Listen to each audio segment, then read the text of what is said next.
હવે આપણે પહોંચી ગયા છીએ નીલકંઠ મહારાજના દર્શન કરવા માટે પહોંચ્યા મંદિર। અહીંયા સૌ પ્રથમ પહેલાં ટિકિટ લેવી પડે છે। ટિકિટ લઈ પછી જ અંદર જવા દે છે। પહેલાં એવું કંઈ નહોતું, હવે જ આ ટિકિટ શરૂ થઈ છે, એટલે ટિકિટ અમે બધાએ લઈ લીધી અને હવે મંદિરમાં અંદર જવા માટે અમે નીકળી ગયા છીએ। રસ્તામાં ધીરે ધીરે બધું જોતા જાય છીએ। સરસ મજાના ઝાડવા સરસ કટિંગ કરેલા છે। મંદિરમાં ઘણું ચાલવું પડે છે, કારણ કે મંદિરનો ગેટ અને મંદિર વચ્ચે ઘણું અંતર છે, એટલે ચાલીને અમે જો હવે નીકળ્યા છીએ। આજે ટ્રાફિક એટલું નથી, થોડા માણસો છે, એટલે શાંતિથી અમે બધું જોઈ શકીએ છીએ અને શાંતિથી ચાલીને જો અહીંયા સુધી પહોંચી ગયા। હવે આ બધું જે બ્રહ્માજીનું મૂર્તિ એટલી મસ્ત બનાવેલી છે કે આજુબાજુનું કટિંગ પણ એટલું સરસ કરેલું છે। ખાસ આ કટિંગ મહેંદીના ઝાડમાં જ થાય, એટલે આ બધા મહેંદીના ઝાડ છે। જો તમે બધા જોઈ રહ્યા છો, આ પ્રદર્શન માટેનું છે, પોસ્ટર આપેલા છે। પ્રદર્શન 1 થી 6 વાગ્યા સુધી જ હોય છે, એટલે ત્યાં જવા માટે વચ્ચેનો જ ગાળો છે 1 થી 6નો, બાકી એ બંધ થઈ જાય છે। એ અહીંયા જો લખેલું જ છે, એટલે અમે વાંચતા હતા, પણ અમારે તો મોડું થઈ ગયું હતું, એટલે અમે ત્યાં નથી જતા। અહીંયા બધી સરસ એવી વ્યવસ્થા પણ છે, કોઈ જગ્યાએ ધૂળ નથી, બધી જગ્યાએ નીચે લાદી જ નાખેલી છે, એટલે બધા ફોટોગ્રાફી પણ કરે છે। અને હવે આપણે પહોંચી ગયા છીએ મેઇન મંદિરે। અહીંયાથી જો આ મંદિર સ્ટાર્ટ થાય છે। મંદિર ખૂબ સરસ છે, નદીના કાંઠે છે, સામે દેખાય છે એ નર્મદા નદી છે। ત્યાં અમે પહોંચ્યાથી કુબેર ભંડારી ગયા હતા દર્શન કરવા માટે, તે દેખાય છે ત્યાંથી। અહીંયા જો આ ફુવારા કેવા મસ્ત છે, બધા અહીંયા ફોટા પડાવે છે, અને પાણી એટલું સરસ છે કે આખો દિવસ તમે અહીંયા રહ્યો ને તો પણ મજા આવે એવું છે, બધું જોવાનું ને એવું સરસ છે। અહીંયા જો આ બાજુમાં છે એ ગૌમુખ છે, એ 108 ગાયોના મુખમાંથી આવી રીતના પાણી પડે છે, અને આપણે નીચે ચાલ્યું જવાનું અને ઉપર આપણે પાણી પડે, એટલે એવું સરસ વ્યવસ્થા છે। પણ ખાસ ત્યાં સૂચના પણ લખેલી છે, જાળવીને જવું, કારણ કે પાણી સતત પડતું હોય એટલે નીચે સેવાળ જેવું જરાક થઈ ગયું હોય તો લપટાય નહીં, એટલા માટે વ્યવસ્થિત જો આ બધાને સૂચના આપવામાં આવે છે કે તમે ધીરે ધીરે જાઓ, અને આવી રીતના જો નાવું ન હોય તો તમે હાથમાં લઈને પાણી માથા ઉપર આવી રીતના છંટકાવ કરી શકો છો। એટલે બધા જાય છે, પણ અમે તો ત્યાં નહોતા ગયા। ત્યાંથી અમે આગળ મંદિરમાં અંદર ગયા અને ત્યાં પણ દર્શન કર્યા નીલકંઠ મહારાજના। ત્યાં આરતીની થોડી તૈયારી ચાલુ હતી, પછી બાજુમાં હનુમાનજીનું મંદિર હતું, ત્યાં પણ અમે દર્શન કર્યા। સામે ગણપતિનું મંદિર હતું, ત્યાં પણ દર્શન કર્યા। અને આજુબાજુમાં જો આ પાણી દેખાય છે, તે પાણી એટલું સરસ છે અને ફુવારા સરસ ગોઠવેલા છે, જોવાની પણ મજા આવતી હતી। થોડી વાર રહી ત્યાં અમે ઊભા રહી જોયું અને ફોટા પણ પાડ્યા। પછી આગળ ત્યાંથી અમે નીકળ્યા અને આગળ જોયું તો ત્યાં વોચમેને અમને કહ્યું કે આગળ નથી જવાનું, એટલે અમે ત્યાં જ ઊભા રહી ગયા। અને સાંજની આરતીનો ટાઈમ થઈ ગયો હતો, એટલે બધા માણસો જો આવી રીતે ભેગા થઈ ગયા હતા અને અહીંયા તૈયારી કરતા હતા, તો ત્યાં અમે ગયા, વિડીયો શૂટિંગ કર્યું, અને લોકોની ભીડ પણ અહીંયા આરતીના ટાઈમે એટલી બધી હોય છે, બધા ત્યાં પહોંચી જાય છે। જ્યારે આરતીની શરૂઆત થાય છે ત્યારે આગળ જો 2-3 માણસો આવી રીતના રંગોળી કરતા જાય છે 4 ચોકે, અને પછી ત્યાંથી આ આરતી માટે હાથી નીકળે છે અને બધી ગાડીઓ પણ નીકળે છે, અને 4 ચોકે જ્યાં આવી રીતના સાથિયા કરેલા હોય ત્યાં ઊભા રહી અને ભગવાનની આરતી કરે છે। જો આવી રીતે દરરોજનું પોતપોતાનું કામ છે, આવી રીતના ચોક કરેલા છે, કેવો મસ્ત સાથિયો બનાવી દીધો છે।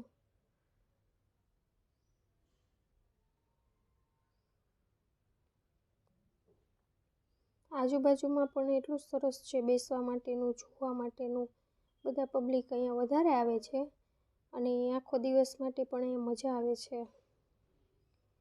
જો આવી રીતે આરતી હવે નીકળે છે, કેવો ધીરે ધીરે ચાલે છે, ખરડો થઈ ગયો છે હાથી, એટલે ઉપર ભગવાનને બેસાડ્યા છે, અને જ્યારથી આ મંદિર બન્યું છે ત્યારથી જ આવી રીતે હાથી ઉપર બેસીને જ આરતી ભગવાનની કરવામાં આવે છે।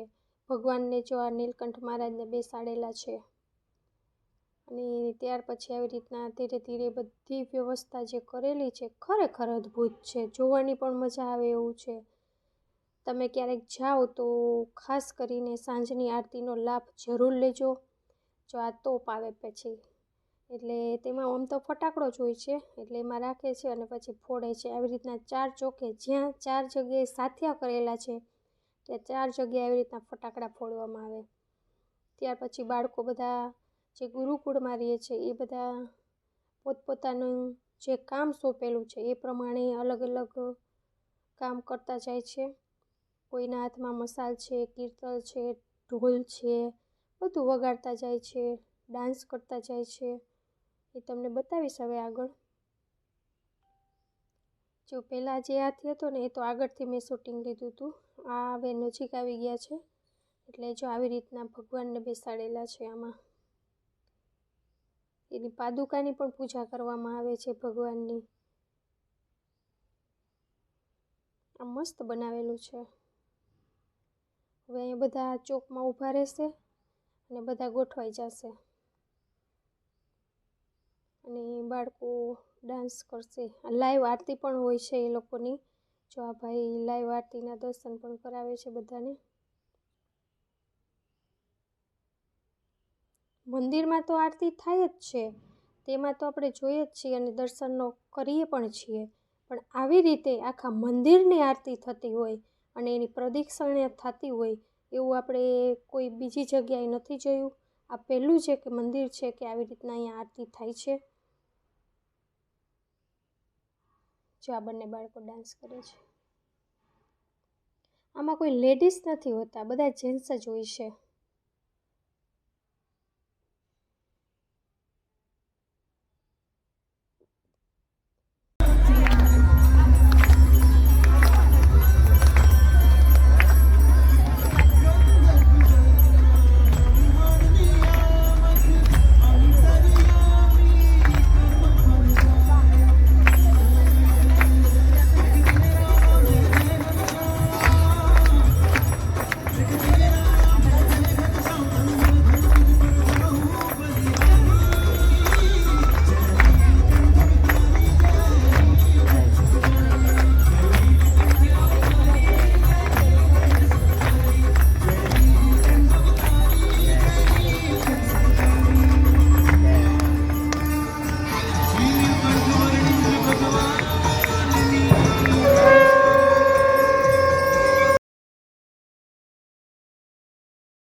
તમારો જય જય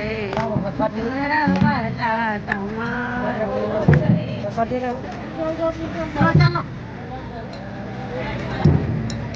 હવે આગળ ચાલો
પાછળ બીજો રથ આવે છે, એમાં પણ ભગવાન બેસેલા છે.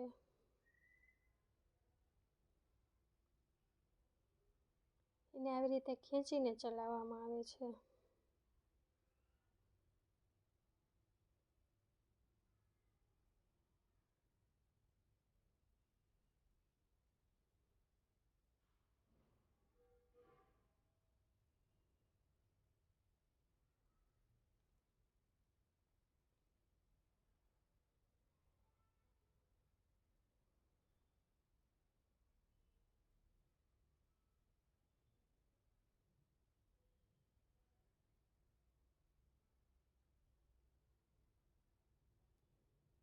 પછી ભગવાનને આવી રીતે મોતીથી વધાવવામાં આવે છે, એટલે આપણે ગીત પણ છે કે ભગવાનને મોતીડે વધાવ્યા રે, એટલે આ બધા મોતી જો બધા વીણે છે ત્યાંથી, અને પોતાના ઘરે મંદિરમાં કે તિજોરીમાં રાખવામાં આવે છે.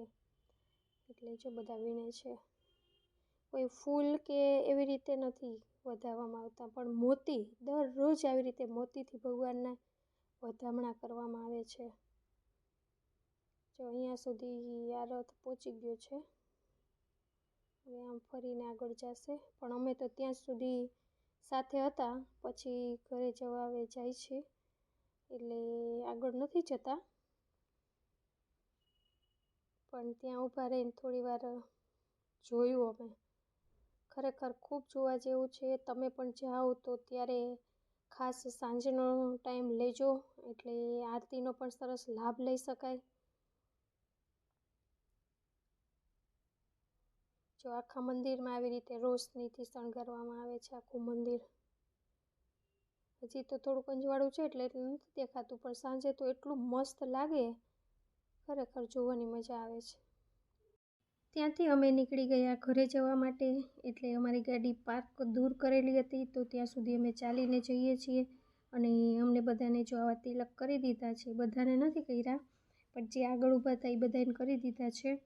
એટલે અમે હવે ધીરે ધીરે ચાલીને જાય છે. ત્યાં સામે જો અહીંયા વોટર પાર્ક પણ છે, સરસ ગેમ ઝોન છે, એટલે બધું રમવા માટેનું બાળકોને પણ સરસ છે, બાળકોને પણ મજા આવે છે. એટલે હવે જો બધા વિચાર કરે છે ચા પીવો છે, એટલે ચા પીવાનું નક્કી કરીએ છીએ, અને હવે બહાર નીકળીને ચા પીશું. તો પ્રદર્શન તો બાકી રહી ગયું છે જોવાનું, બીજી વખત આવશું ત્યારે જરૂર જોશું. આજનો વિડીયો તમને કેવો લાગ્યો તો કમેન્ટ કરજો, અને અમારી ચેનલને સબસ્ક્રાઈબ કરવાનું ન ભૂલતા, લાઈક કરી દેજો. ફરીથી મળીશું નવા વિડીયો સાથે, ત્યાં સુધી બધાને જય શ્રી કૃષ્ણ.